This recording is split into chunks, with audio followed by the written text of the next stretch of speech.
Physics ক্লাসরুমের এই ভিডিওতে আমরা মূলত দেখব নৌকা বা সাঁতারু ও স্রোত সম্পর্কিত সমস্যা, অর্থাৎ ভেক্টর চ্যাপ্টারের মোটামুটি কঠিন একটা টপিক। তা এই নৌকা বা সাঁতারুর সঙ্গে স্রোত সম্পর্কিত যে সমস্যাগুলো, সেগুলো আমরা যদি একটু সহজভাবে বা দ্রুত পারতে চাই, আমরা দুইটা সূত্র বহুপদ ব্যবহার করব সাধারণত। সেটা হচ্ছে যে ভেক্টর যোগের দুইটা সূত্র, একটা হলো সামান্তরিক সূত্র আর আরেকটা হলো লম্বাংশ উপপাদ্য। আমি দুটোর কথাই কেন বললাম, কারণ শুধু সামান্তরিক সূত্র দিয়েই এই সম্পর্কিত মানে নৌকা নদী নৌকা সম্পর্কিত সমস্ত ম্যাথই সলভ করা যায়, কিংবা শুধু লম্বাংশ উপপাদ্য দিয়েও করা যায়। কিন্তু দুটাই যদি জানা থাকে তাহলে কিছু কিছু ম্যাথ সামান্তরিক সূত্র দিয়ে দ্রুত করতে পারবা, আবার কিছু কিছু ম্যাথ লম্বাংশ উপপাদ্য দিয়ে দ্রুত করতে পারবা। এখন এই জন্যই আমি বললাম যে অঙ্ক যত দ্রুত করা যায় আমার তত সেটা সেভাবে করাটাই আমার জন্য বেটার। তা আমরা মোটামুটি কম সময় সলভ করার জন্য আমরা দুটা সূত্রই ব্যবহার করা শিখবো, তাহলে আমরা যে কোনো ম্যাথ অতি কম সময় সলভ করতে পারবো। তাহলে আমি ফার্স্ট একটু সূত্র দুটো একটু হালকা রিভিউ করে নিই। আমরা সামান্তরিক সূত্র সম্পর্কে মোটামুটি ভালোই পরিচিত আছি ফিজিক্সে। লম্বাংশ উপপাদ্য হয়তো ফিজিক্সের সব বই নেই, কিন্তু ম্যাথে আছে। তো যাই হোক, আমি দুটো একবার হালকা করে রিভিউ করে নিই। তা সামান্তরিক সূত্র আমরা সবাই জানি যে একই বিন্দুতে ক্রিয়াশীল দুইটা ভেক্টর রাশির ক্ষেত্রেই কেবলমাত্র সামান্তরিক সূত্র প্রয়োগ করা যায়, অর্থাৎ একই বিন্দুতে ক্রিয়াশীল দুইটা ভেক্টর রাশি হইতে হবে। আমি বলতে পারি যে একই বস্তুকে দুইজন লোক দুই দিক থেকে টানতেছে, বস্তুটা কোন দিকে যাবে? অথবা নদীর মাঝখানে নৌকা আছে, ওই বাঁশের মাথায় ওই গুণ টানা, যেটাকে আমরা বলি, দুই পাশ থেকে দুইজন লোক রশি দুই পার থেকে টানতেছে, নৌকাটা মাঝ বরাবর যাবে, এই যে ওরকম ঘটনা আর কি। তো যাই হোক, বল দিয়ে বেগ দিয়ে যে কোনো ভেক্টর রাশির মাধ্যমে এই যোগ, মানে দুইটা ভেক্টর রাশির যোগের ক্ষেত্রে, অর্থাৎ দুইটা মিলে মোট যোগফলকে আমরা বলি ভেক্টরের ক্ষেত্রে লব্ধি। সেই লব্ধি নির্ণয়ের সূত্র কিন্তু সামান্তরিক সূত্র। তো যাই হোক, পি একটা ভেক্টর রাশি, কিউ আর একটা ভেক্টর রাশি, পরস্পর আলফা কোণে ক্রিয়ারত, অর্থাৎ দুইটা ভেক্টর রাশির মান এবং দিক জানি, মানে মধ্যবর্তী কোণটা আমাদের সাথে সাথে জানা। মোট কথা পি কিউ আলফা এই তিনটা জানা থাকলে তাদের পি আর কিউ এর লব্ধির মান, অর্থাৎ লব্ধিটা কোন বরাবর থাকবে এবং মান কত হবে, ওই দুইটা ভেক্টর দ্বারা সামান্তরিক পূর্ণ করলে তাদের কর্ণই হবে লব্ধির মান এবং দিক, দুটাই নির্দেশ করবে। তো যাই হোক, আর কে ভেক্টর আকারে লিখলাম, উপরে ভেক্টর সাইন, পি কে ভেক্টর আকারে পি ভেক্টর কিউ ভেক্টর। আমি যদি ভেক্টর আকারে সূত্রটাকে লিখতে চাই, তাহলে ভেক্টর ফর্ম হচ্ছে জাস্ট পি এর ভেক্টর ফর্ম আর কিউ এর ভেক্টর ফর্মে এই যোগটা হচ্ছে ভেক্টরের নিয়মের যোগ। তা দেখে মনে হতে পারে যে আর এর মান পি আর কিউ এর মান যোগ করলে আর এর মান হবে, এটা কিন্তু না। আমি বললাম যে পি এবং কিউ এর ভেক্টর যোগফল হবে আর ভেক্টরের সমান। কিন্তু আলাদাভাবে সেটা বলতে আমরা এই আর ভেক্টর বলতে বুঝবো মান হচ্ছে এতটুকু, দিক হচ্ছে এই বরাবর।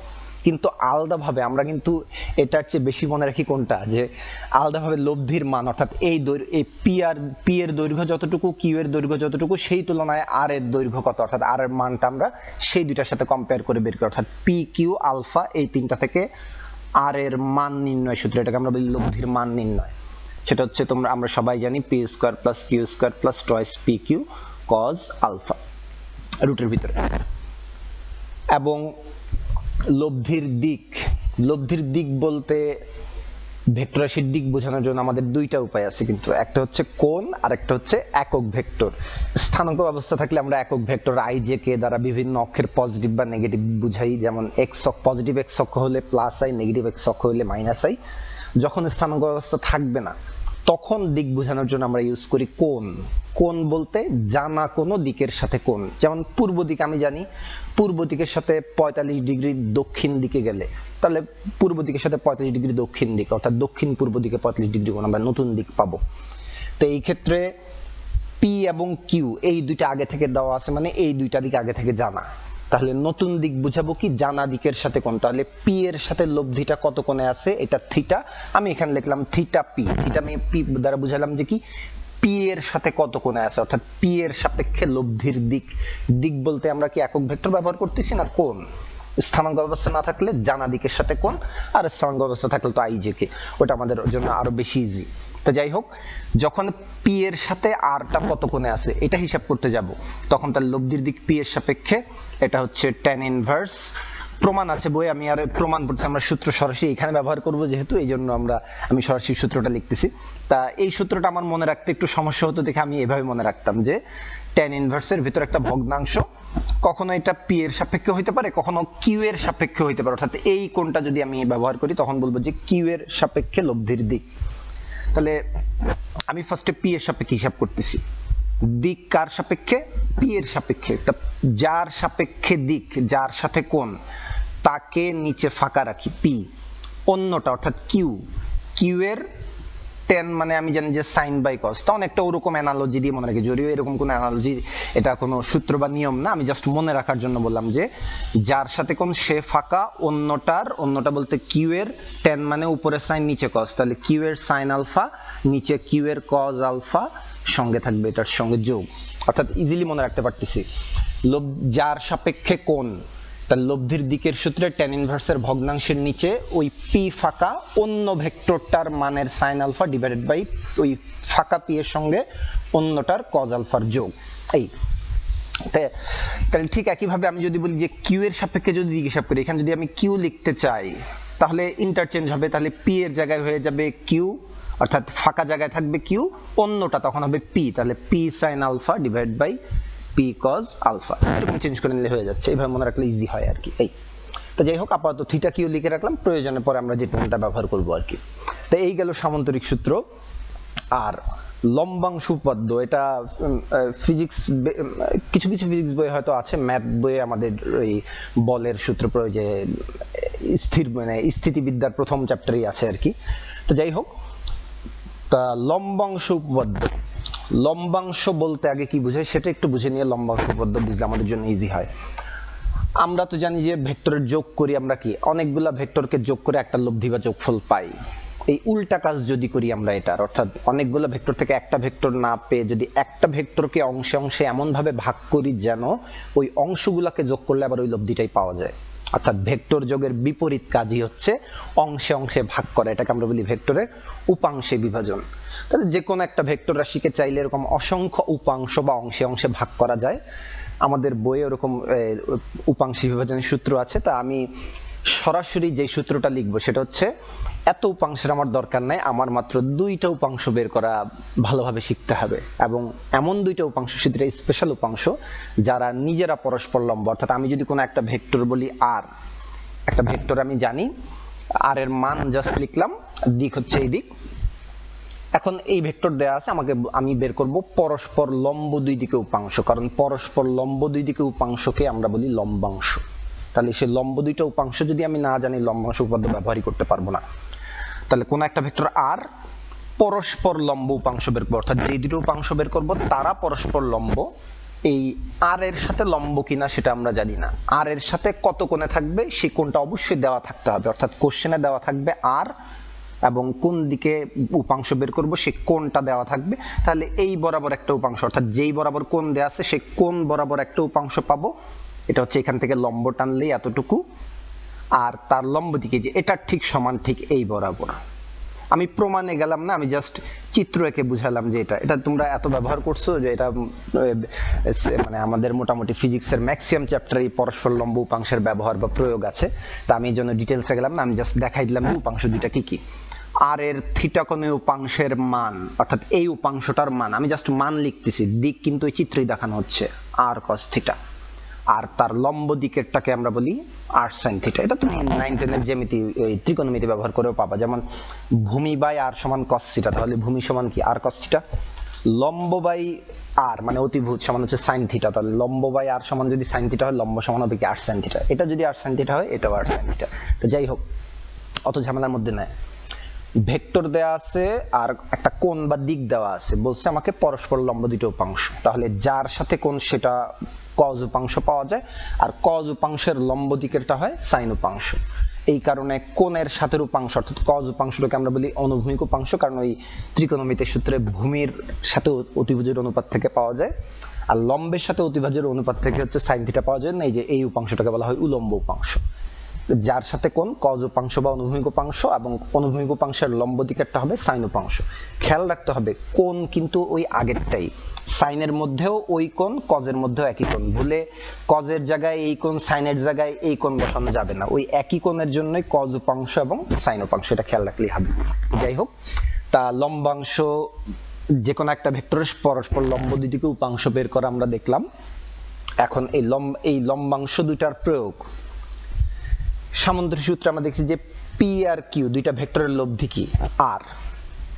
এখন আমি যদি পি কিউ আর তিনটাই তো আলাদা আলাদা ভাবে আমি বলতে পারি যে এক একটা ভেক্টর রাশি, যদিও পি আর কিউ এর লব্ধি আর, কিন্তু আমি তো পি এর পরস্পর দুইটা লম্বাংশ বের করতে পারি, কিউ এর দুইটা পরস্পর লম্ব উপাংশ বের করতে পারি, আর এরও তো বের করতে পারি। তা আমি যদি পি এর লম্বাংশ বের করব, কিউ এরও নিব, আর এরও নিব। তা সূত্রটা হচ্ছে এরকম যে পি আর কিউ এর লব্ধি যেহেতু আর, তাহলে আর এর লম্বাংশ হবে পি এবং কিউ এর লম্বাংশের বীজগাণিতিক যোগফল। অর্থাৎ যদি এরকম 10টা ভেক্টর থাকে, 10টা ভেক্টরের উপাংশের যোগফল লব্ধির উপাংশের সমান হবে, কিন্তু কন্ডিশন আছে। কন্ডিশন হচ্ছে একই দিকে, কোনো একটা নির্দিষ্ট দিকে অংশক বলগুলার লম্বাংশ অর্থাৎ কজ উপাংশ হোক সাইন উপাংশ হোক, অনেকগুলা ভেক্টরের কোন একটা নির্দিষ্ট দিকে লম্বাংশের যোগফল ঠিক ওই বরাবরই লব্ধির লম্বাংশের সমান। তাহলে সেই হিসেবে আমি বলতে পারি, দেখো একটা দিক আমি ধরলাম ও এক্স, অর্থাৎ পি বরাবরই ধরলাম, ও এক্স বরাবর দিকে আমি তিনটারই লম্বাংশ নিব এবং ও এক্স এর লম্ব দিকে তিনটার লম্বাংশ নিব। একটু আগে আমরা যেটা হচ্ছে যে আর এর থিটা কোণের উপাংশ, একটা আর কস থিটা নিয়েছিলাম, আর একটা নিয়েছিলাম হচ্ছে আর সাইন থিটা, ঠিক ওই একই প্রক্রিয়ায় নিব আর কি। তা সেটা যদি নেই, তাহলে আমি বলতে পারি যে পি এর ও এক্স বরাবর উপাংশ, না ফার্স্টে আর, যেহেতু এখানে লিখে রাখছি দেখো আর, আর এর সাথে ও এক্স এর দিক কি থিটা, তাহলে আর এর থিটা গুণ উপাংশ আর কস থিটা, এবং ও এক্স এর লম্ব দিক অর্থাৎ ও আই বরাবর এটা হবে আর সাইন থিটা, যে আর কস থিটা এবং আর সাইন থিটা, এই দুইটা। তো এই দুইটা জিনিস আমি আর থিটার মান না জানা থাকলেও বের করতে পারবো। সেটা কিভাবে? ওই পি আর কিউ এর ওই ও এক্স বরাবর উপাংশ দুইটা যোগ করলে আর এর ও এক্স বরাবর উপাংশের সমান হবে লম্বাংশ উপপাদ্য অনুযায়ী। একইভাবে ওয়াই বরাবর পি আর কিউ এর উপাংশের যোগফল হবে আর এর উপাংশের সমান। তাহলে আমি ওইভাবে লিখতেছি। তাহলে ও এক্স বরাবর পি এর উপাংশ বের করার ক্ষেত্রে ও এক্স এর সাথে পি এর কোণ কত ডিগ্রি, কারণ কোণ যেই কোণ জানবো কোণের কজ উপাংশ হচ্ছে কি এই অনুভূমিক উপাংশ। তাহলে ও এক্স আর পি তো একই দিকে, তাহলে মধ্যবর্তী কোণ কত হবে? 0 ডিগ্রি। তাহলে আমি বলতে পারি যে অনুভূমিক উপাংশ পি কজ 0 ডিগ্রি। আর কিউ এর সাথে ও এক্স এর দিকের কোণ কত? টোটাল এই আলফাটা কিন্তু। তাহলে কিউ এর ও এক্স বরাবর উপাংশ এই একই সূত্র অনুযায়ী কিউ কজ আলফা। তাহলে পি এর ও এক্স বরাবর উপাংশ পি কজ 0, কিউ এর ও এক্স বরাবর উপাংশ কিউ কজ আলফা। এই দুটো উপাংশ যোগ করলে লব্ধির ও এক্স বরাবর উপাংশ কজ উপাংশের সমান হবে। এটাই লম্বাংশ উপপাদ্য।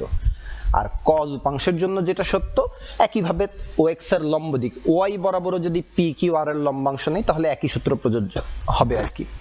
তাহলে সেই হিসেবে আর সাইন থিটার সমান আমি লিখতে পারবো। তাহলে ওই যেটা বলছিলাম যে কোণ, ওই থিটা কিন্তু আগেরটাই থেকে যাবে, খালি কজের জায়গায় সাইন হয়ে যাচ্ছে। তাহলে পি কজ 0 যদি ও এক্স বরাবর যদি পি এর উপাংশ পি কজ 0 হয়, তাহলে ও ওয়াই বরাবর হবে পি সাইন ওই একই 0, অর্থাৎ কজের জায়গায় যা সাইন হবে, কোণের কোনো রকম কোনো চেঞ্জ নাই। এটা মাথায় রাখবা, তাহলে আর এত কঠিন মনে হবে না।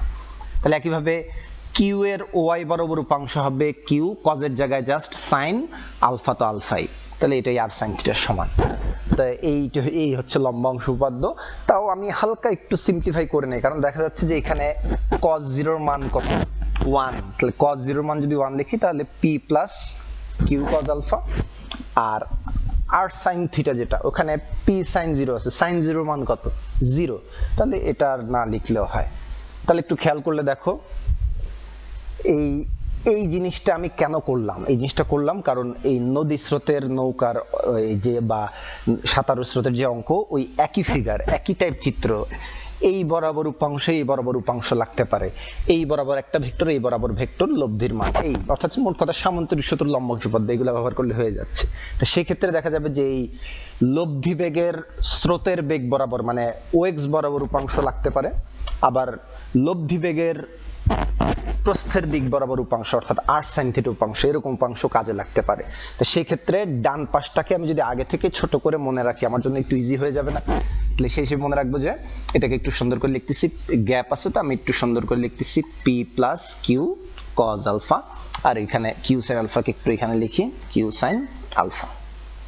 তাহলে আমি লম্বাংশ উপপাদ্য অনুযায়ী আমি এখানে কি ব্যবহার করতে পারবো যে লব্ধির কজ উপাংশ হবে যদি এই এরকম ক্ষেত্র হয় P plus Q cos alpha এবং তার লম্ব দিকে কিউ সাইন আলফা। এটা ব্যবহার করলে আমাদের জন্য ইজি হবে, এই আর কি। তো যাই হোক, সূত্র দুটো তো শিখলাম, ভালো কথা। এখন এই নদী নৌকার অঙ্কের ক্ষেত্রে এই সূত্র দুটো কিভাবে প্রয়োগ করব সেটা একটু দেখে নিয়ে তারপর আমরা কিছু ম্যাথ সলভ করব। তো যাই হোক, এই যে নদীর দৈর্ঘ্য হচ্ছে, অর্থাৎ দৈর্ঘ্যের দিক বরাবর স্রোত প্রবাহিত হয়, সেটা হইতে পারে এই দিক, হইতে পারে ওই দিক। তা আমি ধরলাম যে ওই দিক, ওই আমরা যখন খাতার মধ্যে এক্স অক্ষ ওয়াই অক্ষ আঁকি, এক্স অক্ষ এদিকে ওয়াই অক্ষ এদিকে, এক্স অক্ষের ধনাত্মক দিক হচ্ছে এই দিক, তো স্রোতের দিকটা ওই জন্য আমরা সাধারণত ওই দিকেই ধরি। তা স্রোতের বেগ ওই এখানে পি কিউ আছে, তো আমি পি কিউ ধরতে পারি, কিন্তু বইয়ে সাধারণত ধরে ইউ ভি ডাব্লিউ এগুলো আর কি। তো যাই হোক, স্রোতের বেগ আমি ধরলাম ইউ। তো এটা ভেক্টর সাইন দিলাম বা মান দিলাম, যেটাই দিয়ে আপাতত ভেক্টর সাইন দিলাম। মান বুঝাইলে বুঝাবো যে ইউ এর মান ইউ অথবা ইউ, এরকম। এটা দ্বারা বুঝাইলাম স্রোতের বেগ। নৌকার বেগ, এটা ভি ভেক্টর, এই যে এই মান, দিক হচ্ছে এই দিক, এটা বেগ বুঝাচ্ছি। আর আলাদাভাবে মান বুঝাইলে ভি ভেক্টরের মান হচ্ছে ভি। আর সাথে মধ্যবর্তী কোণটা সাধারণত আলফাই ধরা হয়, তাহলে ওই মধ্যবর্তী কোণ আলফা। তাহলে এই ক্ষেত্রে একটু খেয়াল রাখবা নদী নৌকার অঙ্কের ক্ষেত্রে, যে স্রোত যদি না থাকে, অর্থাৎ মানে স্থির পানিতে, তাহলে তুমি যেদিকে রওনা দিবে, নৌকা বা সাঁতারু যেদিকে রওনা দিবে ঠিক সেই বরাবরই যাইতে পারবে, কারণ একটাই মাত্র বেগ। কিন্তু সাথে যখন স্রোত থাকবে, তাহলে স্রোত থাকা অবস্থায় নৌকার বেগ এবং স্রোতের বেগ দুইটার লব্ধি বেগটা যেই দিকে থাকবে, অর্থাৎ দেখা যাবে যে এই সামান্তরিক পূর্ণ করলে ঠিক এই বরাবর, এই কর্ণ বরাবর থাকবে, ওই আর বরাবর, এই বরাবর থাকবে লব্ধি। এবং যদি ইউভি ধরা হয়, লব্ধি সাধারণত ধরা হয় ডাব্লিউ। তা ডাব্লিউ সাধারণত দিক, আমরা এই যে এখানে পি এর সাপেক্ষে দিক ধরছি, তো এখানে স্রোতের সাপেক্ষে দিক। নদীর ক্ষেত্রে আমরা তো একটু আগে বললাম যে দিক বোঝানোর জন্য আমরা হয় একক ভেক্টর নাইলে কোণ ব্যবহার করব। কোণ বলতে জানা দিকের সাথে কোণ। তাহলে নদী নৌকার অঙ্কে জানা দিক কিন্তু সব সময় হচ্ছে স্রোতের দিক, কারণ আর কিছু চেঞ্জ হোক না হোক বা যাই হোক না কেন, স্রোতের বেগের দিক কখনো চেঞ্জ হবে না। নদীর দৈর্ঘ্য বরাবরই সবসময় স্রোত থাকবে। এই জন্য যে কোনো নতুন এই যে লব্ধি বেগের দিক বা নৌকার বেগের দিক বা অন্য যে কোনো দিক বোঝানোর জন্য সবসময় আমরা স্রোতের সাথে কত কোণে আছে সেই কোণ দ্বারা নতুন দিক বোঝাবো। তো সেই হিসেবে স্রোতের দিকের সাথে বা স্রোতের বেগের সাথে লব্ধি বেগের দিক থিটা, এটা লব্ধির দিকের সূত্র অনুযায়ী হবে। যদিও এখানে কিন্তু থিটা কিউ লেখা, আর যদি থিটা পি এর সাপেক্ষে লিখি তাহলে এখানে এই জায়গায় পি আসবে, এখানে কিউ আসবে, এখানে কিউ আসবে। তাহলে সে অনুযায়ী আমি লব্ধি বেগের সূত্র যদি লিখতে পারবো, তাহলে ডাব্লিউ ইকুয়াল টু হবে root over U square plus V square plus twice U V cos alpha. অর্থাৎ নৌকার বেগ স্রোতের বেগ নৌকার বেগ দেওয়া আছে, আমি লব্ধি বেগের মান এবং দিক ইজিলি বের করতে পারবো যে নৌকা কত বেগে কোন দিকে যাবে। আচ্ছা, ভালো কথা। এটা আরো একভাবে বের করতে পারি যে কিছু কিছু ক্ষেত্রে যেমন আমাদের দরকার হয় যে রওনা দিলে এই বরাবর, কিন্তু স্রোতের কারণে তো ওইদিকেও চলে গেল, কিংবা সোজা রওনা দিল স্রোতের কারণে ওইদিকে চলে গেল। তখন দেখা যাবে যে রওনা দিছে এই বরাবর, কিন্তু স্রোতের কারণে লব্ধি বেগটা এইদিকে এসে এই দিকের কোনো বিন্দুতে চলে আসলো। তাহলে দেখা যাচ্ছে যে নদীর দৈর্ঘ্য বরাবর দূরত্ব অতিক্রম করছে। আর অনেক সময় দেখা যাবে যে ঠিক সোজাসুজি পার হওয়া লাগতে পারে, সেক্ষেত্রে সোজাসুজি পার হওয়ার ক্ষেত্রে স্রোত না থাকলে কোনো সমস্যা ছিল না, সোজা রওনা দিলেই যাওয়া যাইত। কিন্তু স্রোত থাকা অবস্থায় সোজা রওনা দিলে জীবনেও যাওয়া যাবে না, একটু এদিক করে রওনা দিতে হবে, যাতে করে নৌকা এবং স্রোতের লব্ধিটা থাকে ঠিক লম্ব বরাবর, মানে স্রোতের সাথে লম্ব বরাবর, ওরকম থাকলে যাইতে পারে। তো সেসব ক্ষেত্রে দেখা যাচ্ছে লম্বাংশ উপপাদ্যটা ব্যবহার করলে একটু দ্রুত হয়। যেমন আমি যদি এখন ইজিলি মনে রাখতে পারি যে লব্ধি বেগ ডাব্লিউ আর থিটা, এই ডাব্লিউ আর থিটা কোশ্চেনে যদি ইউ আর ভি দেয়া থাকে, তাহলে ডাব্লিউ এবং থিটা বের করে নিতে হয়। বের করে নেওয়ার পরে ডাব্লিউ কস থিটা বা আর কস থিটা পাওয়া যায়। কিন্তু আমি যদি এই বাম পক্ষ ইউজ না করে ডান পক্ষ ব্যবহার করি, অর্থাৎ ডাব্লিউ কস থিটা, অর্থাৎ লব্ধি বেগের স্রোত বরাবর উপাংশ, অর্থাৎ অনুভূমিক উপাংশ যদি বের করতে চাই লব্ধি বেগের, সেটা পাবো ডান পাশে P plus Q cos alpha. তাহলে এখানে আছে ইউ, ওই বরাবর ইউ, আর ভি এর হচ্ছে কজ উপাংশ, তাহলে u plus v cos alpha. আর নদীর প্রস্থ বরাবর কোনো কিছু, যেমন অপর পারে যেতে সময়, এরকম কিছু হিসাব করার ক্ষেত্রে দেখা যাবে যে ওই ডাব্লিউ সাইন থিটাটা লাগে। তাহলে নদীর প্রস্থ বরাবর কিছু বের করার ক্ষেত্রে লব্ধি বেগের উলম্ব উপাংশ কাজে লাগতে পারে। তাহলে লম্বাংশ উপপাদ্য অনুযায়ী নদীর প্রস্থ বরাবর মানে লব্ধি বেগের উপাংশ বা উলম্ব উপাংশ যেটাকে আমরা বলতেছি, সেটা হবে জাস্ট কিউ সাইন আলফা। কারণ এখানে ওই ইউ এর 90 ডিগ্রি কোণে এই যে সাইন 0 হয় দেখে আমরা দেখছি প্রমাণ। যাই হোক, সেই হিসেবে কিউ সাইন আলফা বলতে এখানে আছে হচ্ছে ভি সাইন আলফা। তাহলে কি বুঝলাম? যে নৌকার বেগ স্রোতের বেগ দেয়া আছে, সেক্ষেত্রে নদীর দৈর্ঘ্য বরাবর কিংবা প্রস্থ বরাবর কোনো সময় বা বেগ বা দূরত্ব যে কোনো কিছু বের করার ক্ষেত্রে লব্ধি বেগের অনুভূমিক এবং উলম্ব উপাংশ কাজে লাগে। সেক্ষেত্রে সামান্তরিক সূত্র দিয়ে আমরা যদি বের করতে চাই, ডাব্লিউ থিটা বের করে তারপরে করা লাগবে, কিন্তু আমি ডাব্লিউ থিটা বের করে তারপর করার চেয়ে বরং ডিরেক্টলি যদি ডাব্লিউ কস থিটার মান লম্বাংশ পদ্ধতি বের করে নেই, আমাদের জন্য ইজি হয়ে যাবে, এই জন্য আমরা শিখে নিই না। তাই এইবার মোটামুটি আমরা নদী নৌকার যে কোনো অঙ্ক করার জন্য প্রিপেয়ার হয়ে গেছি। এবার দেখি আমরা কিছু ম্যাথ সলভ করব পরের পার্টে।